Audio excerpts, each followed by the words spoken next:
አላለቅስም። ለምን አለቅሳለሁ? አላለቅስም። አያችሁት የልጆቹ ደስታ?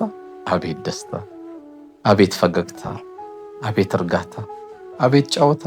እንዴት ደስ ይላል! የእውነት ደስታን ፍለጋ ሰዎች ብዙ እርምጃ ሊሄዱ ይችላሉ። እውነተኛ ደስታ ያለበት ቦታ ነው ያለነው። አልሐምዱሊላህ። ይህ ደስታን ለመጨመር ይህ ደስታን ብዙ ቤት ደግሞ ለማንኳኳት ብዙ ጥሪዎች ተደርገው ከጎን ቆሙ ተብለው ያልመጡ ሰዎችን ደግሞ ስታስብ ያስለቅሳል፣ ውስጥን ያደክማል። ግን አናለቅስ። የሲር ለና ካለቀስን 6700 ቤተሰብ ነው የምናስለቅሰው። እንኳን 6700 ቤተሰብ ይቅርና 3 ቤተሰብ የሚመራው ሰው ነው የሚያውቀው። አደራዊ ሁላችን ነበር። ይሄን አለማየት፣ ይሄን ሰምቶ እንዳልሰሙ መሆን እጅግ በጣም ከባድ ነው። ብዙ አስገራሚ ለቅሶች ያሉበት ግቢ ነው። ሰዎች ያለቅሳሉ።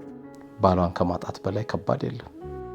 የቤቷ ትልቅ ብርሃን፣ ትልቅ አምፖል ነው የጠፋባት። ችን ሴት ነው እንባ እየጠረግን ያለ ነው።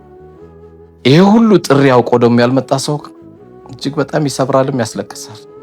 ግን አናለቅስ።